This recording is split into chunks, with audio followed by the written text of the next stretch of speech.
시청자 여러분 안녕하세요. 김동수입니다. 이 시간에 영매 사례 분석 특강 7번째 시간이 되겠는데요. 오늘은 주제가 두 가지입니다. 동그라미 하나 더 써낸 눈물의 경매입니다.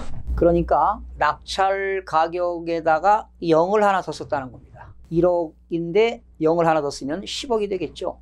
10억짜리에 0을 하나 더 쓰면 100억이 되겠죠. 이런 낭패가 어디 있습니까? 두 번째는 판결에 의한 공유물 분할 청구권, 즉 의무경매에 대한 내용 두 가지를 가지고 여러분들에게 전해드리겠는데요. 흔하지 않는 이런 일들이죠. 사건 번호 소개하겠습니다. 2014 타경 244550입니다. 의정부 지방법원 본원이 되겠고요. 쉽게 매각기일은 2014년 10월 21일, 매각기일은 법원에서 경매가 진행되는 날이 되겠죠. 의정부 지방법원은 보통 10시 30분에 경매를 시작합니다. 소재지는 경기도 의정부시 의정부동 196의 33번지가 되겠습니다. 물건 종별은 대지가 되겠고요. 토지 면적은 아주 적습니다. 6.2제곱미터입니다. 그래봐야 0.302 곱하면 1.8평 정도 되겠네요. 아주 적은 평수입니다. 건물은 아니고요. 그런데 매각 물건은 토지 매각입니다. 토지 매각. 소유자는 참 많습니다. 박 아무개 외 16명. 채무자는 권 누구누구의 15명. 자, 소유자 채무자가 인원이 상당히 많습니다. 채권자는 소유자이면서 박씨입니다. 소유자이면서 또 채권자입니다. 좀 특이하지 않습니까? 입찰 방법은 기일입찰. 감정가는 1215만 2천원. 최저가 역시 100%입니다. 1215만 2천원.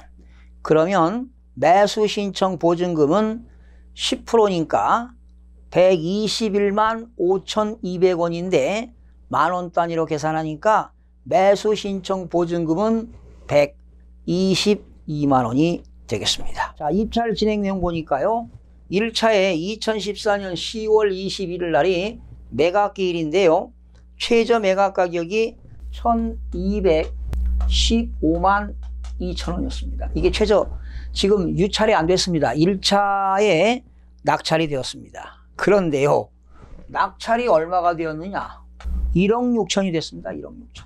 그러니까 1억 6천이었는데 몇 명이 왔느냐? 입찰은 5명이었습니다. 5명이 했는데 최고가 매수 신고인이 1억 6천을 썼어요. 그러니까 지금 1,600만 원을 쓰겠다고 생각을 했는데 0을 하나 더 붙인 거 아니겠습니까? 지금 감정가가 1215만 2천 원을 1600을 써도 많이 쓰는 거 아니겠어요? 400을 더 많이 쓰는 건데 1억 6천을 썼어요. 0을 하나 더 썼습니다. 그러니까 1600만 원을 쓴다는 것이 1억 6천만 원을 썼습니다.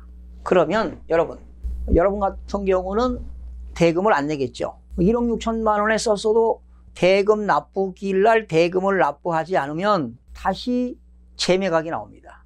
그러니까 이렇게 낙찰을 1억 6천에 받고 최고가 매수 신고인이 대금을 납부하지 않아서 다시 경매가 나온 건 뭐라고 배웠습니까? 재매각이죠. 이런 재매각일 때는 매수 신청 보증금이 20%나 30%가 되는 경우도 있다고 그랬습니다. 법원마다 달라요. 그런데 이분이 대금을 납부했습니다. 대금 납부 기한이 11월 25일이었는데요. 대금 납부를 언제 했느냐? 11월 21일 날 했어요. 그러니까 이 사람은 좀 경제적으로 여유가 있는 사람 같습니다. 자기가 1등을 하고 낙찰을 받고 싶었는데 1,600만 원을 쓴다는 것이 1억 6천을 썼어요. 몇 프로에 낙찰이 되느냐? 1316.66%. 1316.66%. 어마어마하게 된 거죠. 그럼 보통 사람 같은 경우는 돈 납부를 하지 않습니다. 매수 신청 보증금 122만 2천 원만 잃어버리고 납부하지 않는데 이분은 대단하신 분입니다.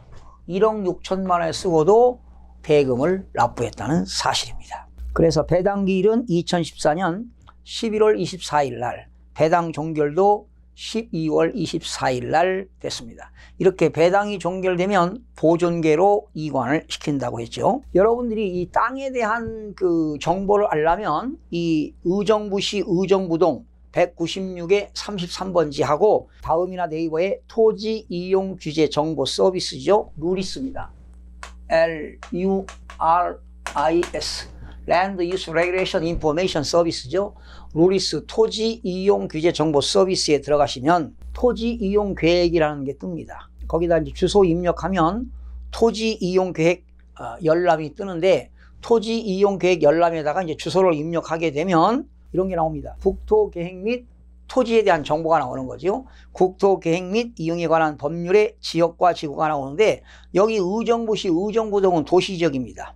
여러분 도시지역은 인구와 산업이 밀집되어 있거나 밀집이 예상되어 그 지역에 대하여 체계적인 개발과 정비, 관리, 보전 등이 필요한 지역이 도시지역입니다. 도시지역에도 주거지역, 상업지역, 공업지역, 녹지지역인데 이 지역은 상업지역입니다. 상업지역에서도 일반 상업지역입니다. 일반 상업지역은 일반적인 상업기능과 그리고 업무기능을 담당하기 위하여 필요한 지역이 일반 상업지역입니다. 그러니까 일반 상업지역은 업무기능과 상업기능이 동시에 이루어지는 지역이 일반 상업지역이 되겠고요. 다른 법령 등에 따른 지역 및 지구입니다. 여기는 의정부는 수도권 정비계획법에 의해서 과밀 억제권역입니다. 인구가 집중되는 지역이죠. 그러나 의정부를 지나서 동두천, 포천, 양주는 수도권 정비계획법에 의한 성장관리권역이 되겠습니다.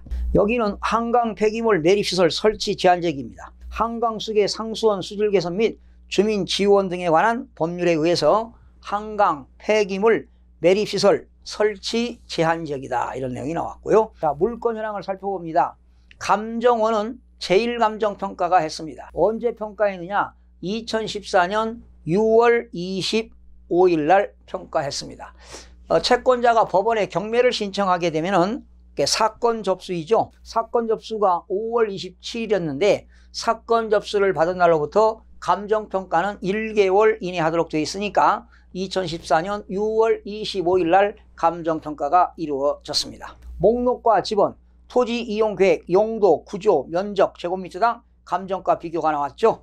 토지는 의정부동 196의 33번지, 용도 지역은 일반 상업지역, 그리고 과밀 억제권역이 되겠고요. 한강 폐기물 매립시설 설치 제한지역이 되겠고, 지목은 대지인데 6.2 제곱미터니까 1.86평이 되겠습니다. 아주 적은 땅입니다. 감정가는 1215만 2천원이 되겠고요. 현황 위치는 의정부역 있는데 북동측 인근에 위치하며 주인은 각종 근린생활시설, 상업용, 업무용 건물, 단독주택 등이 형성되어 있다. 대상물권 인근까지 차량 출입이 가능하며 인근에 버스 정류장과 거리 및 운행 빈도 등으로 보아 대중교통 이용 편의도는 양호시 된다.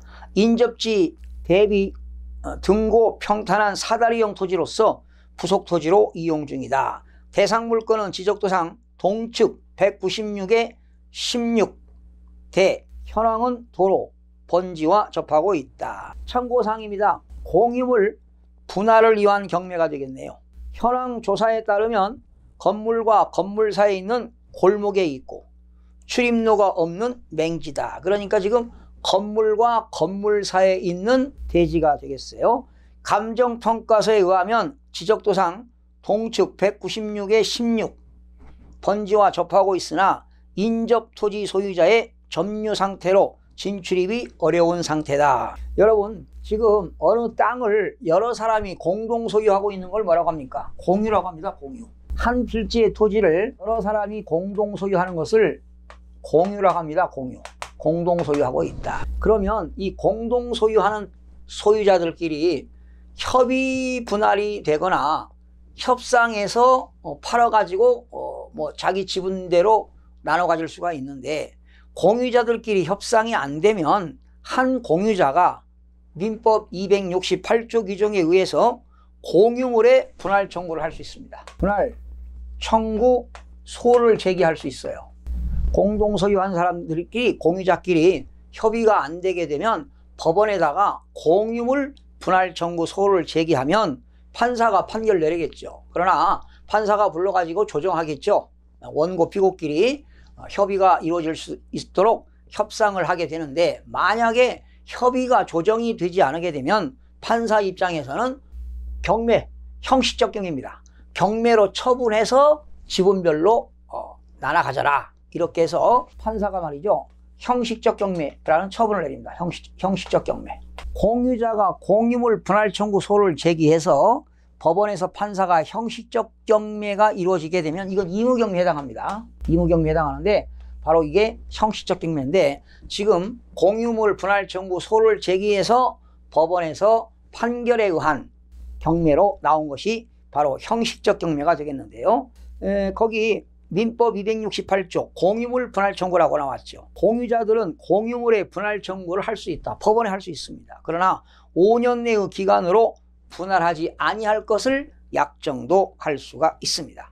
공유물 분할 자유의 원칙입니다. 각 공유자는 언제든지 공유물 분할 청구를 할 수가 있습니다. 또 공유물 분할 금지 특약을 맺을 수도 있어요. 각 공유자는 갑과 을은 5년 기간 동안 이내의 기간 동안에 공유물을 분할하지 아니할 것을 약정할 수도 있다, 이렇게 되겠습니다. 만약에 약정이 안 됐다면 한 사람이 공유자가 법원에다가 공유물 분할 청구 소를 제기해서 법원 판결에 의해서 경매가 이루어지는 경매가 형식적 경매가 되겠습니다. 일반 채권자가 법원에, 근저당권자, 금융기관이 법원에 경매를 신청해서 진행되는 것이 바로 실질적 경매로서 의무경매가 되겠지만, 공유자 중에 법원에다가 공유물 분할 청구 소를 제기해서 판결에 의해서 경매가 진행된다면 형식적 경매로서 의무경매가 되겠습니다. 임차인 현황입니다. 배당 요구 종기일은 2014년 8월 25일. 임대차 정보는 없죠. 기타 사항. 현지 출장 시 아무도 만나지 못하여 점유관계를 알 수가 없었다. 토지 등기부 보세요. 1번 김아무개의 지분이 이전됐죠. 박 씨한테 45분에 36.98이 이전됐습니다. 45분에 36.98이 이전됐는데요. 두 번째는 권 지분이 이전됐어요. 권 씨가 돌아가셔가지고 권 외 15명이 상속을 받았습니다. 자, 그러면 지금 상속받은 사람하고 또 박 씨가 가지고 있는 재산이 있는데 서로 협상이 안 되는 거죠. 공유자들끼리. 그러니까 거기 박 씨가 공유물 분할 청구소를 제기해가지고 결과적으로 의무경매가 진행되게 됐습니다. 채권자는 박 씨가 되겠죠. 그러니까 바로 형식적 경매입니다. 좀 어려운데요. 이렇게 협상이 안 돼가지고 법원에서 판사가 판결이 어떻게 나느냐, 경매로 넘겨서 나눠 가져라, 뭐 이런 것들이 형식적 경매가 되겠습니다. 자, 낙찰 사례 가격이 나와 있죠. 의정부 대지 42제곱미터, 또 31.537제곱미터, 의정부 대지 6.2제곱미터 이거죠. 지금 5명이 왔는데 1316.66%의 낙찰을 받았습니다. 바로 이게 0 하나 더 써가지고 동그라미 하나를 더 써낸 눈물의 경매입니다. 이건 이제 금액이 여윳돈이 있는 사람이 1600만 원의 낙찰을 받아야 될 것을 0을 하나 더 써가지고 1억 6천의 낙찰을 받은 건데요. 참 그래도 얼마나 억울합니까? 그러나 이분은 너무 억울해서, 억울하지만 여유가 있기 때문에 자기가 잔금을 냈습니다. 만약에 0을 하나 더 써가지고도 잘못 낙찰을 받은 거 아니에요. 그러면 매수 신청 보증금만 날라간다, 이렇게 보시면 되겠는데요. 자, 오늘은 동그라미 하나 더 써낸 눈물의 경매. 법원에서 간혹가다 이런 사연들이 많이 발생합니다. 그래서 입찰 기표를 쓸 때 매수 신청 보증금 쓰거나 입찰 금액을 쓸 때는 컴마를 붙이지 않고 또박또박 한 글자 써야 되는데 이런 숫자를 잘 기입해야 되겠죠. 그래서 오늘은 동그라미 이런 눈물의 경매와 판결에 따른 공유물 분할에 의한 청구권 소를 제기해서 법원에서 형식적 경매가 이루어진 사건에 대해서 살펴봤습니다. 시청해주신 여러분 대단히 고맙습니다. 다음 시간에 찾아뵙겠습니다.